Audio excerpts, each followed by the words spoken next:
As for the rest of the show, we have two new champions. CM Punk is the new World Heavyweight Champion, and Jade Cargill is the new WWE Women's Champion. And with Cody Rhodes as the WWE Champion, Ricky Saints as the NXT Champion, Ethan Page as the Men's North American Champion, and Blake Monroe as the Women's North American Champion, you might say that's a pretty elite group of title holders they have right now. But then in the main event, we had CM Punk winning the World Heavyweight Championship. He went one-on-one with Jey Uso. This was not a match that I was at all excited for. Of all the potential options they could have gone with here, they went with the one that I thought was the most boring. And as it was, this was easily one of the worst big CM Punk matches of the year. He's had some really good matches. I've seen Jey Uso have better matches. I think a lot of it comes down to who he's in the ring with. And with Punk, we know Punk can still have great matches, but, it's 50-50 how it's going to go. Last night was not it. I did not like this main event. They had a bad match. And it started to really break down early in the match. There was a neck breaker spot. And Punk was going for a simple neck breaker here. And Jey looked like he just kept rotating as Punk was trying to turn him. And it just fell apart. And it just didn't look good. And there was another spot that came after this also with a spear attempt by Jey out of the corner that just didn't look right. But you could tell that Punk was miffed about the neck breaker botch.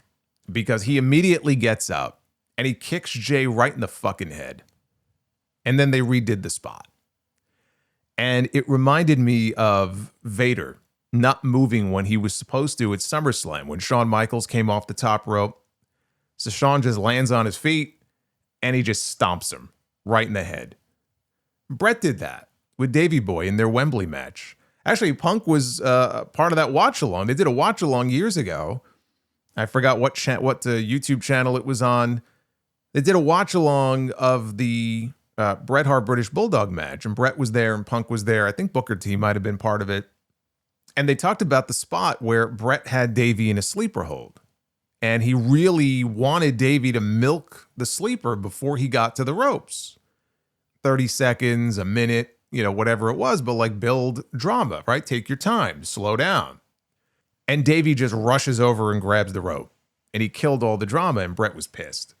So Bret stood up, and he just kicked him square in the face. Hard.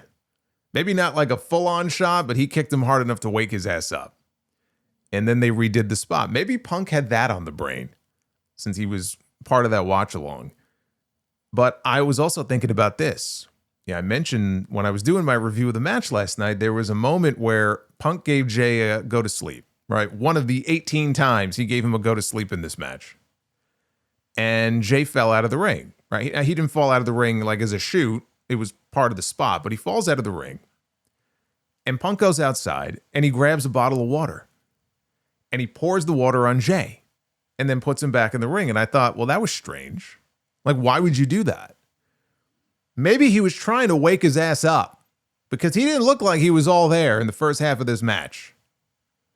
Now, they had a couple of good near falls near the end, but it ended up taking a good half a dozen go-to-sleeps in this match for Punk to finally put this man away and win the championship. So there was no vision. We didn't see any of the bronze. Jimmy Uso was there, but he never came out for the match. There was no big turn. There was no big, shocking twist or a cliffhanger ending or anything like that. They played it completely straight and basic, right down the middle, to keep the focus on this being CM Punk's big world championship win, right? He won the title at SummerSlam. He lost it 5 minutes later. Now he's going to get a proper run, however long it lasts. I don't know that it's going to WrestleMania, but however long it lasts, now he is a proper world heavyweight champion. So they wanted the focus to be squarely on that. And I was one of those people hoping that they had something else in mind here and we wouldn't actually get a winner. But again, the John Cena tournament stuff, they weren't going to do a tournament. They were not going to drag this out any longer than they had to. So if somebody had to win, Punk was the right choice. If only to then have him, put someone like Braun Breaker over strong when he does drop the belt. Jey Uso had his run. Let me say this about Jey Uso. Jey Uso had his run. Jey Uso should no longer be anywhere near the World Heavyweight Championship. The first half of this match was embarrassing. First half of this match was a sloppy mess. I don't know what was going on with Jey. He looked gassed. He looked lethargic. He got a little bit better as the match progressed, but this is the main event, dude. Like, you are crowning a new World Heavyweight Champion. Where's the urgency? I felt like I was watching half this match in slow motion. And Jey has talked about this before, how he's used to tagging in and out of matches with his brother, but singles matches, right there, that's a different beast altogether. And how he gets blown up after his entrances. He talked about this on the Unreal series on Netflix. I think it was the second episode. He gets blown up doing all the yeeting. Some people get blown up from eating. Jey gets blown up from yeeting. And, you know, he was on the Post-Raw show that they do, the Post-Raw podcast on Monday with, I think, Sam Roberts and Megan Morant. And Jey was on there talking about being frustrated with people saying, I'm just an entrance. He did nothing in this match to shut those people up. Like, do you know how many people on that roster would kill to be in the position that he's in right now? Like, you got to step it up, dude. So Braun Breaker will have his time. Now is not that time. WWE, they have their idea for what they want that to look like when Braun finally wins the big one. And so even with Seth Rollins getting hurt, they don't intend to deviate from those plans. So now we wait and see, you know, does Punk end up in War Games, tagging with Roman Reigns? That seems very likely to me. I'll certainly take that over the MFTs being in War Games. So when this show was over, no surprises at all on this show. It played out exactly the way that I expected it to. Punk wins the belt, Jade wins the belt, Cody keeps the belt, Dom keeps his belt. But because we had two new champions crowned and the John Cena announcement, this ended up being a newsworthy show for those reasons.